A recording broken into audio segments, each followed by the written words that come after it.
ሰላም ጤና ይስጥልኝ። ከሐረሪ ክልል ቴሌቪዥን የዕለቱን ዜናዎች ይዘን ቀርበናል። ከዜናዎቹ ጋር ምስጋናው ኃይሉ ነኝ። በቅድሚያም ክልላዊ ዜናዎች። የሐረሪ ክልል ርዕሰ መስተዳድር አቶ ኦርዲን በድሪ 23ኛው ሀገር አቀፍ የባህል ስፖርቶች ውድድር ጅማሮ ዝግጅት ሂደትን በቦታው በመገኘት ጉብኝት አካሂደዋል። ርዕሰ መስተዳድሩ በጉብኝታቸው ወቅትም 23ኛው ሀገር አቀፍ የባህል ስፖርቶች ውድድር እና 19ኛው የባህል ስፖርቶች ፌስቲቫል ዝግጅትን በማስመልከት ባስተላለፉት መልእክትም መንግስት ለስፖርቱ የተለየ ትኩረት መስጠቱን ተናግረዋል። ጅማሮ ጀምሮ እስከ ፍጻሜ ውድድሩ በድምቀት እንዲካሄድም የክልሉ መንግስት አስፈላጊውን ድጋፍ እንደሚያደርግም በወቅቱ ርዕሰ መስተዳድሩ ተናግረዋል። በቀጣይም በስፖርቱ ዘርፍ በርካታ ስራዎች እንደሚሰሩም አመልክተዋል። 23ኛው ሀገር አቀፍ የባህል ስፖርቶች ውድድርና 19ኛው የባህል ስፖርቶች ፌስቲቫል ነገ መጋቢት 20 2018 ዓ.ም በሐረር ከተማ ይጀምራል። በሰባተኛው ጠቅላላ ምርጫ በንቃት ለመሳተፍ የሚወክላቸውን አካላት ለመምረጥ የምርጫ ካርድ በመውሰድ ዝግጅታቸውን እንዳደረጉ የሐረር ከተማም በሚኖሩ አካል ጉዳተኞች ገልጸዋል። ሌሎችም አካል ጉዳተኞች ወደ ምርጫ ጣቢያዎች በመሄድ የምርጫ ካርዳቸውን እንዲወስዱ ጥሪያቸውንም አስተላልፈዋል። ዘገባው የጌትነት ዘውዴ ነው። ዝርዝሩ በተከታይነት ይቀርባል። ከየካቲት 28 ቀን 2018 ዓ.ም ጀምሮ እየተከናወነ በሚገኘው የመራጮች ምዝገባ ሂደት ላይ የተሳተፉ አካል ጉዳተኞች ለሐረሪ ብዙሃን መገናኛ ኤጀንሲ በሰጡት አስተያየት የምርጫ ጣቢያዎች በቅርብ ርቀት መገኘታቸውና ለአካል ጉዳተኞች ምቹ መሆናቸው በምዝገባው ሂደት ላይ በንቃት እንዲሳተፉ እንዳገዛቸው ገልጿል። የእይታ እክል ያለባቸው አቶ ጥበቡ አስናቀና አቶ በእውቀት ያለው በሰጡት አስተያየት አካል ጉዳተኝነት መብትን ከመጠበቅ ሊያግድ እንደማይገባ ገልጸው ሌሎች አካል ጉዳተኞችም ወደ ምርጫ ጣቢያዎች በመሄድ የምርጫ ካርዳቸውን እንዲወስዱ ጥሪያቸውን አስተላልፈዋል። ምርጫ ካርድ ማለት አካል ጉዳተኛውም ሆነ ጉዳት አልባው ራሱን የሚያውቅበት የራሱን መብት የሚያስከብርበት ነው። የምርጫ ካርድ ካልወሰደ አንድ ዜጋ ማንነቱን አይገልጽም፣ መምረጥም መመረጥም አይችልም። ስለዚህ ምርጫ ካርድ ማንነታችን የሚያሳውቅ ለመምረጥም የሚያበቃን ካርድ ነው ማለት ነው። የምርጫ ካርድ ጥቅሙ ምንድነው ለተባለው ነገር ምርጫ ካርድ ለመውሰድ አንደኛ መብታችንና ወይም ህልውናችን ልናውቅ የምንችለው ኢትዮጵያዊነታችን ልናውቅ የምንችለው ምንድነው ምርጫ ካርድ ስንወስድ ብቻ ነው። መብታችንን የምናሳውቀው ወይም መብታችንን የምንጠይቀው ምርጫ ካርድ ስንወስድ ብቻ ነው። እኛም በታሳቢ በማድረግ ነው አጠገባችን መጥቶ የተከፈተልን። ምርጫ ካርድ ቦታው በጣም ወሳኝ ቦታ ነው። አካባቢው በተለይ አካል ጉዳተኞች በብዛት የሚንቀሳቀሱበትና የሚኖሩበት እንደመሆኑ መጠን ያንን አማካይ ቦታ ላይ እናርግላቸው በማለት ያንን ያማከለ ቦታ ተመርጦ ነው የተደረገልን። በተመሳሳይ ወይዘሪታና ገብረ ሰላምና አቶ አብዱ መሊክ ጀማል ዲሞክራሲያዊ መብታቸውን ለመጠበቅ ካርዳቸውን ወስደው ዝግጁ መሆናቸውንም ተናግረዋል። ምቹ ነው፣ እኛ ያካትተናልም፣ ምቹም ነው። ምቹ ነው። ይሄ ቦታው የተመቻቸ ነው። ምቹ ነው። ያልወሰደ አካል ጉዳተኛም ካለ ከየቤቱ ወጥቶ መውሰድ አለበት። ምርጫው ለኛ ነው የሚበጀን። የዘንድሮ ምርጫ ለአካል ጉዳተኞች ምቹ ነው። በወሰድኩት ካርድ የምፈልገውን ፓርቲ ለመምረጥ ዝግጁ ነኝ። አካል ጉዳተኞች መጥተው የምርጫ ካርድ እንዲወስዱ መልእክቴን አስተላልፋለሁ። እኔም አስተላልፈው አካል ጉዳተኞች በተለይ ራሳችሁን የምታሳውቁትና መብታችሁን የምታስከብሩበት በካርድ ነው እላለሁ። የሐረሪ ክልል የአካል ጉዳተኛና ሴቶች ፕሬዝዳንት የክልሉ አካል ጉዳተኞች ሰብሳቢ ወይዘሮ ሂዲያ አሊ በበኩላቸው በአሁኑ 7ኛው ጠቅላላ ምርጫ ላይ አካል ጉዳተኞች በግንባር ቀደምነት የምርጫ ካርድ በመውሰድ የመምረጥና የመመረጥ መብታቸው ሊጠቀሙ እንደሚገባ አሳስበዋል። በተቀመጠው የጊዜ ሰሌዳ መሰረት የምርጫ ካርድ በመውሰድ የዜግነት ግዴታ መሆኑንም ወይዘሮ ሂዲያ ጨምረው ገልጸዋል። እንግዲህ የዚህ 7ኛው ሀገራዊ ምርጫ በጣም ለኛ ለየት ያለ ነው። አንደኛ በኢትዮጵያ አካል ጉዳተኞች ማህበራት ፌዴሬሽን እንዲሁም እንደ ክልላችንም በታዛቢነት ብዙ አካል ጉዳተኞች እንዲታዘቡና ጉዳታችንንም ሳይመርጥ በዚህ ላይ እንድንሳተፍ በመደረጋችን በጣም የዘንድሮውን ለየት ያደርገዋል። እንደገና ደግሞ በመቀጠል የአካል ጉዳተኞች በምርጫው ላይ መሳተፍ መጀመሪያ ድምጻቸው በሌላ ሰው የሚሰጥና የጉዳት አይነት ተመርጦ ለምሳሌ አሁን አካል ጉዳተኞች አይመርጡም ነበረ። ጉዳት አልባ የአይምሮ እድገት ውስንነት ያለባቸውም እንደዛ ፊዚካል አካል ጉዳትና መስማት ተሳናቸው በተወሰነ ደረጃ ነበር። በአሁኑ ሰዓት ግን ሁሉም አካል ጉዳተኛ የመምረጥም የመመረጥም መብት እንዳለው በሰባተኛው ዙር ለየት ያለ ነገሮችን እያየን ያለ ነው። እንደ ክልላችን ደግሞ ነባራዊ ሁኔታ በአሁኑ ሰዓት ላይ እንደው እንደ የምርጫ ጣቢያዎች መመዝገቢያዎችን ዞር ብለን አይተን ነበረ። በጣም ጥሩና ለአካል ጉዳተኛ ምቹ በተለይ ይሄ ኮሪደር ልማቱ በጣም መልካም ስራ ነው የሰራው ለአካል ጉዳተኛውና በዛ ላይ እንደው የተወሰነ ቦታዎች ናቸው እነሱንም እንዲያስተካክሉ እንነግራለን ብለን እናስባለን። ሄደው ካርዳቸውን እንዲቀበሉ ይሄ የተለያየ በሞባይል መመዝገብ እንዴት እንደሚችሉ እሱን ነገሮችን ስልጠና ለመስጠት ዝግጅት ላይ ነን ያለነውና በዘንድሮ ምርጫ በጣም መልካምና ጥሩ ዳራ አለው ብለን እናስባለን። በጣም አካል ጉዳተኞችም እንዲሳተፉ በተለያየ የራሳችን በሆነ ፕሮግራማችን ላይ ቅስቀሳዎችንም እያደረግን ያለነው ጥሩ ይሆናል ብለን እናስባለን። በመጨረሻም አካል ጉዳተኞች የሰባተኛው ጠቅላላ ምርጫ ዲሞክራሲያዊ፣ ፍትሃዊና ሰላማዊ ሆኖ ሁሉንም ያሳተፈ እንዲሆን ያላቸውን ተስፋም ገልጸዋል። የአእምሮ ጤና ለማህበረሰብ ደህንነት ወሳኝ ቢሆኑም ከአእምሮ ጤና ችግሮች ጋር ተያይዞ የሚነሱ ስራዎችን ለመስራት ያለው ቁርጠኝነት አናሳ መሆኑ ተነገረም። በጉዳዩ ዙሪያ ባልደረባችን መሐመድ አብደላም ከሀረማያ ዩኒቨርሲቲ መምህር የአእምሮ ጤና ባለሙያ ጋር ቆይታ አድርጎ እንደሚከተለው አቅርቦታል። እንካተለው። የአእምሮ ጤና ችግር ለማህበረሰቡ ደህንነት ወሳኝ ቢሆንም እስካሁን ተገቢው ትኩረት እንዳልተሰጣቸው ተገልጿል። በሀረማያ ዩኒቨርሲቲ መምህርና የአእምሮ ጤና ባለሙያ የሆኑት አቶ ከማል አልይ ስለ አእምሮ ጤና ምንነትና ስለ ሕክምናው ከሀረሪ ብዙሃን መገናኛ ኤጀንሲ ጋር ቆይታ አድርገዋል። ባለሙያው እንደገለጹት የአእምሮ ጤና ማለት አንድ ሰው በሰላማዊ ስሜት ውስጥ ሆኖ የራሱን ችሎታ አውቆ የዕለት ተዕለት ጫናዎች መቋቋም ሲችልና በማህበራዊ ግንኙነቶች ውስጥ አዎንታዊ ተሳትፎ ሲያደርግ የሚገለጽ የጤና ሁኔታ ነው ብለዋል። ዲቤ ሰሙ ቀባችሁ ደቡ ቆፈል ነምን ተኮ የዓለም ጤና ድርጅት ባስቀመጠው ትርጓሜ መሰረት አንድ ሰው የአእምሮ ጤና አለው የሚባለው የራሱን ችግር ማወቅ ሲችል፣ የዕለት ተዕለት የሚያጋጥሙትን ችግሮች መቋቋም ሲችል፣ ዘላቂ መፍትሄዎችን መፈለግ ሲችል፣ በስራ ቦታና በሚኖርበት አካባቢ ማህበራዊ ግንኙነት ኖሮት ለሚኖርበት ማህበረሰብ አስተዋጽኦ ማበርከት ሲችል ነው። አንድ ሰው በአእምሮ ህመም ሲያዝ የማሰብ የመሰማትና ስሜትን የመግለጽ ሁኔታው እንደሚዛባ የጠቀሱት አቶ ከማል ይህ ሁኔታ ከሰዎች ጋር ያለውን ግንኙነት እንደሚያዳክም አስረድተዋል። ረኮሰሙ የኩንሞ ሜንታሊነስ ከንጀንጉን ያደከኝ ሌሎች በሽታዎች የሰውነታችንን ክፍሎች እንደሚጎዱ ሁሉ የአእምሮ ጤና ችግርም አስተሳሰባችንን፣ ስሜታችንና ባህሪያችንን፣ ማህበራዊ ግንኙነታችንና አጠቃላይ የህይወት ሁኔታዎቻችንን ይጎዳሉ። ከ200 በላይ የአእምሮ ህመሞች ያሉ ሲሆን ከነዚህ መካከል ድብርት፣ ከባድ የመንፈስ ጭንቀት፣ የድምጽ ቅዠቶችና ከልክ ያለፈ ጥርጣሬዎች በግንባር ቀደምትነት የሚጠቀሱና ቅድሚያ ሊሰጣቸው የሚገቡ ናቸው ብለዋል። ነብራ ሪቤሌ ሰሙ ከሰ ከሙ ከንታን ከአእምሮ ጤና ችግር መካከል በሰፊው የሚታወቁት አንዱ ጭንቀት ነው። ይህም ለከፍተኛ መባከን፣ ለከፋ ፍርሃት፣ ለእንቅልፍ ማጣትና ለሰላም መታወክ ያጋልጠናል። ሌላኛው ደግሞ ከአደጋ በኋላ የሚከሰት የአእምሮ መረበሽ ሲሆን ይህም የደረሰብንን አደጋ ከአእምሯችን ውስጥ ደጋግሞ እንዲመላለስ ያደርጋል።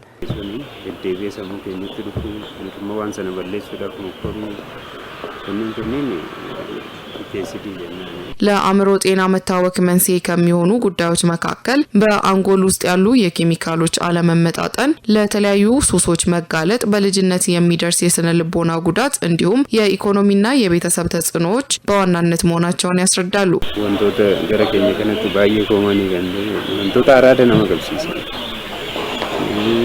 አልኮል ጅራ ከሱስ ጋር የተያያዙና ቋሚ የሆኑ እንደ አልኮል፣ አሺሽ፣ የተለያዩ የሲጋራ አይነቶችና በተለያዩ መንገዶች የሚወሰዱ ሱሶችን በብዛት መጠቀም ወደ አእምሮ ህመም ሊያመራ ይችላል። በተጨማሪም ሌሎች የሰውነት ጤና ችግሮች ካሉብን ወደ አእምሮ ጤና መታወክ ሊያደርሱን ይችላሉ። ከነዚህም ባለፈ በእርግዝና ወቅት፣ በወሊድ ጊዜና ከወሊድ በኋላ በህፃናት ራስ ላይ የሚደርስ ጉዳት የአእምሮ ጤና ችግርን ሊያስከትል ይችላል።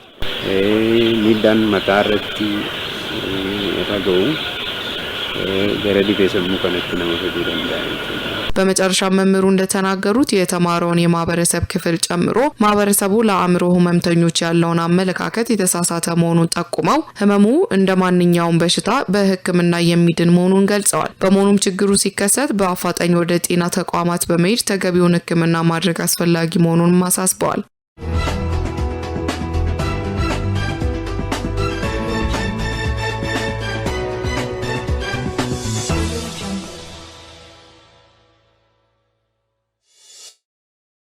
ወደ ሀገር አቀፍ ዘገባዎች አለፍን።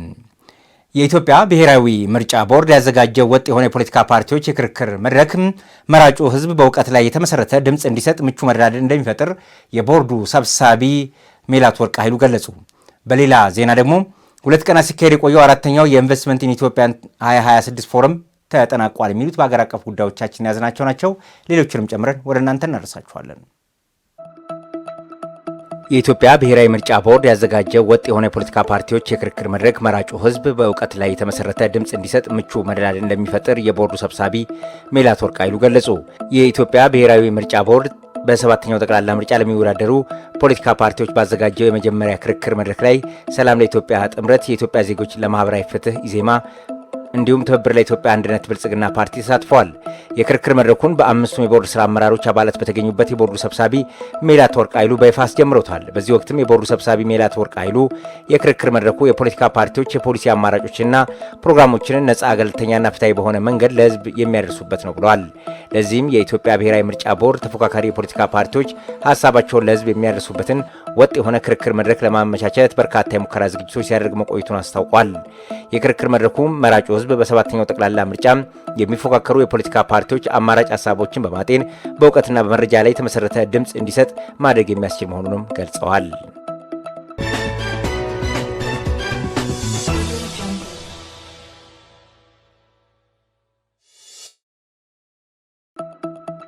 ለ2 ቀናት ሲካሄድ የቆየው 4ኛው የኢንቨስትመንት ኢን ኢትዮጵያ 2026 ፎረም ተጠናቋል። በፎረሙ ላይ የተለያዩ ዋና ዋና ዘርፎች ያካተተ በአጠቃላይ 13.1 ቢሊዮን የአሜሪካን ዶላር የሚገመት የኢንቨስትመንት ውሎች ተፈርመዋል።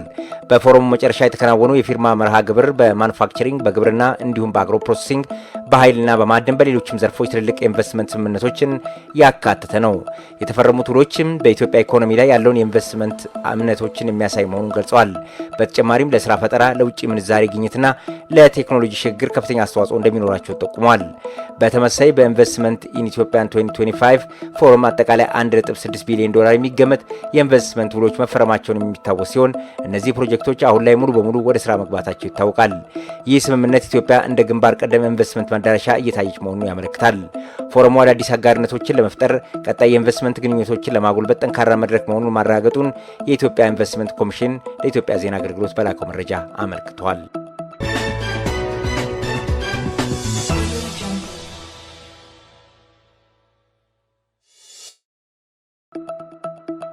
ሳይንስና ቴክኖሎጂ በአገር ኢኮኖሚ ውስጥ መሪ ሚና እንዲጫወቱ ከፍተኛ የትምህርት ተቋማት በምርምር የመደገፍ ተግባራቸውን ማጠናከር እንዳለባቸው የኢኖቬሽንና ቴክኖሎጂ ሚኒስትር ዶክተር በለጠ ሞላ ገለጹ።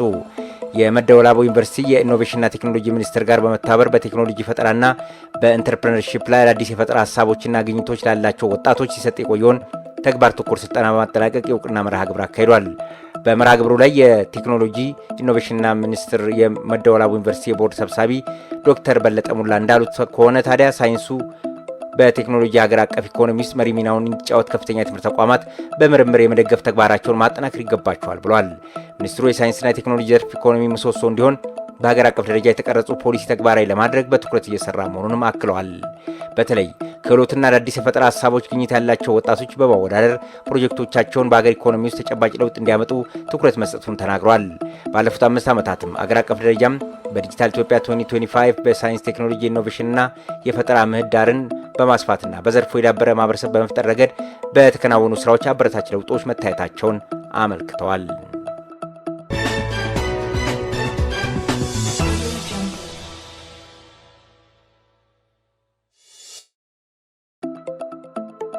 መንግስት ለአምራቾች ኢንዱስትሪ ዘርፍ የሰጠው ከፍተኛ ትኩረት እያደረገ ያለው ድጋፍም የፋብሪካዎችና የማምረት አቅም ማሳደጉን የተለያዩ አምራቾች ገለጹም።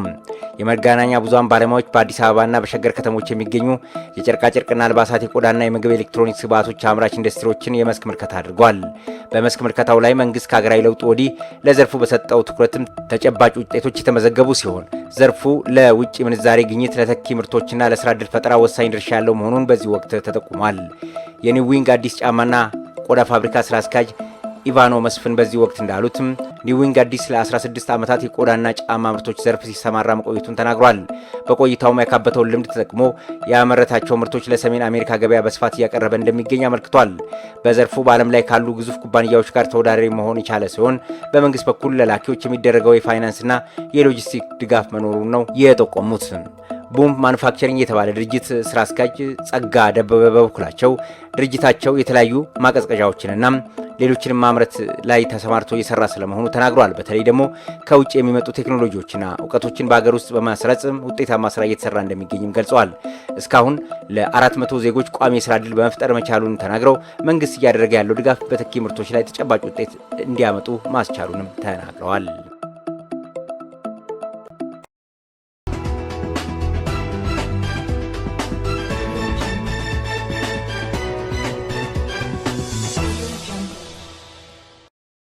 ወደ ዓለም አቀፍ ዜናዎች ተሻግረናል። ቻይና ለወንዶች የህዝብ መጸዳጃ ቤቶች ምርመራ ጀምሯል ሲል አልጀዚራ ዘግቧል። ለወንዶች ብቻ ተብሎ የተዘጋጀው መጸዳጃ ቤቱ ቻይና ይፋ ያደረገችው ሲሆን በቤጂንግ፣ ሻንጋይ ከተሞች የተከፈቱት እነዚህ የህዝብ መጸዳጃ ቤቶች እስከዛሬ ያልተሞከረ አዲስ ነገር ይዘው መምጣታቸው አነጋጋሪ የሆነ ነው። ለጊዜው ለወንዶች ብቻ የተዘጋጀው የመጸዳጃ ቤት አንድ ሰው መጠቀም ሲፈልግ በስልኩ 20 የቻይና ዩዋን ይከፍላል። ከዚያም ፊት ለፊት ያለውን ተች ስክሪን ነክቶ ልክ እንደ ማንኛውም መጸዳጃ ቤት በተዘጋጀው ቦታ ላይ ሽንቱን ይሸናል ማለት ነው። በስልክ ቴክስት ይገባለታል። ከጥቂት ሰከንዶች በኋላ በስልኩ ላይ በተላከለት ምርመራ ውጤትም ሰውነቱ ውስጥ ያለውን የስኳር መጠን፣ የበሽታ መከላከል አቅሙን፣ የኩላሊት ኢንፌክሽን እንዳለው እና እንደሌለው ይነግረዋል። በተጨማሪም ከውጤቱ በመነሳት ሰውየው ማድረግ የሚገባውን አንዳንድ የጤና ምክሮችም ጭምር ይለግሰዋል ነው የተባለው። ይህ ሁሉ የሚሆነው ታዲያ ሰውየው ሽንት ቤቱን ተጠቅሞ እስኪጨርስ ባለው ደቂቃ መሆኑ ደግሞ ሌላ ግርምት ፈጥሯል። 11ኛው የአፍሪካ ካሪቢያን ፓሲፊክ ሀገራት ድርጅት ኦኤስፒኤስ የመሪዎች ጉባኤ ዛሬ ይጀምራል። በስብሰባው ላይ በቤጂንግ ኔዘርላንድና በሉክሰምበርግ አገራትና በአውሮፓ ህብረት ተቋማት የኢትዮጵያ አምባሳደር እሸቴ ጥላሁንም ተገኝተዋል የተባለው ዝርዝር አለን። የአፍሪካ ካሪቢያንና ፓሲፊክ ሀገራት ድርጅቶች የተቋቋመለት ዓላማ እንዲያሳካ የኢኮኖሚ የፖለቲካ ነጻነትን ጠብቆ መጓዝ እንደሚገባ በቤልጂየም፣ ኔዘርላንድስና ሉክስበርግ ሀገራትና በአውሮፓ ህብረት ተቋማት የኢትዮጵያ አምባሳደር እሸቴ ጥላሁን ገለጹ። 11ኛው የአፍሪካ ካሪቢያንና ፓሲፊክ ሀገራት ድርጅት ኦኤስፒኤስ የመጀመሪያዎቹን ጉባኤ ነገ ይጀምራል። ፕሬዚዳንት ታዬ አጽቀሥላሴን ጨምሮ በርካታ የሀገራት መሪዎች በጉባኤው ላይ ይሳተፋሉ። የድርጅቱ የመሪዎች ጉባኤ ቅድመ ስብሰባ ዛሬ ተካሂዷል።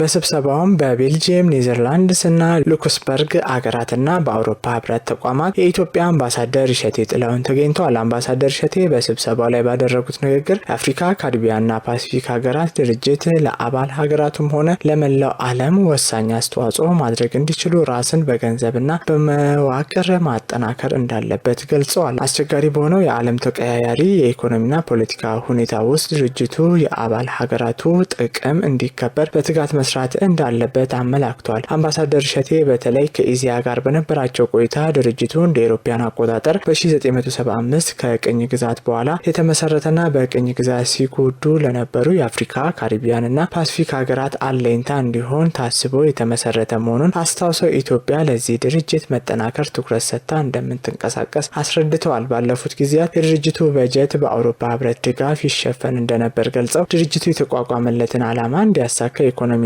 የፖለቲካ ነጻነት ጠብቆ መጓዝ እንዳለበት አስገንዝበዋል። ለዚህም ደግሞ አባላት ሀገራቱ የሚጠቀሙባቸውን የገንዘብ መዋጮ መክፈል እንደሚገባቸው ነው ያስገነዘቡት። በቅድመ ጉባኤ ስብሰባው የበርካታ ሀገራት ተወካዮች ድርጅቶች እያበረከቱ ያለውን የማይተካ አስተዋጽኦ በማድረግ የተሻለ ጠንካራ ሆኖ በሚወጣበት ጉዳይ ላይ ሀሳባቸውን ሰጥተዋል። በአባል ሀገራቱ ያሉትን የዲጂታል ቴክኖሎጂ አጠቃቀም ማሳደግ፣ የወጣቶችን አቅም በሚገባ መጠቀም ከዲያስፖራው ማህበረሰብ ጋር ያለንን ትስስር በማሳደግ ለሁለንተናዊ እድገት መጠቀም የሚሉት በስፋት የተንሸራሸሩ ሀሳቦች ናቸው። በአፍሪካ ካሪቢያንና ፓሲፊክ ሀገራት ያለውን ድህነት በማጥፋት ኢኮኖሚያዊ እድገትን ማፋጠን ዓላማ በማድረግ የተመሰረተው ድርጅቱ በማደግ ላይ ላሉ ሀገራት አይነተኛ የትብብር ማዕከል ሆኖ እያገለገለ ነው። ከአውሮፓ ሀገራት ጋር ያለውን የንግድ ልማት፣ ዲሞክራሲያዊ አስተዳደርና ሰብአዊ ጉዳዮች ትብብር ደግሞ የደቡብ ሰሜን ትስስርን በማጠናከር በኩል ቁልፍ ሚና እየተጫወተ ይገኛል። ተመልካቾቻችን ከሐረሪ ክልል ቴሌቪዥን ለዕለቱ የነበሩን ዜናዎች የተካተላችሁትን ይመስል ነበር። ዜናዎቹ ወደ እናንተ በማድረስ በኩል ምስጋናው ኃይሉ አብራችሁ ቆይታ አድርጌያለሁ። ከቀሪዎቹ ሐረሪ ቴሌቪዥን ፕሮግራሞች ጋር ሰናይ ጊዜን እየተመኘሁ የኔም በዚህ አጠናቀቅኩ። ጤና ይስጥልኝ።